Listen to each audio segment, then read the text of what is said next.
Hey everyone, welcome back to my channel Scale Up. In this quick tutorial, I will show you how you can block calls on Messenger. It's super easy to do. Let's get started.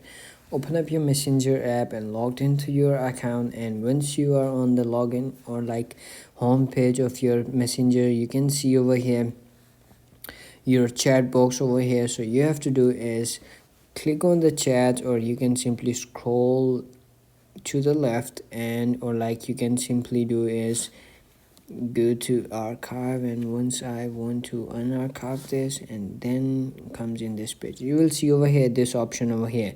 So you will see you have to do is scroll to the left, and then you will see over here more option over here. Click on that, and then you will see at the last option, block. Once you click on that, you will never receive any message or calls on this contact and this user. So once you click on that block, it's gonna be blocked. All the necessary things, or messenger, or the calls that you didn't want to receive it. So if you found this video helpful, don't forget to like my video, subscribe my channel Scale Up, and also drop me a comment for more tips and tricks videos. Thanks for watching. See you in the next video. Have a nice day. Bye bye.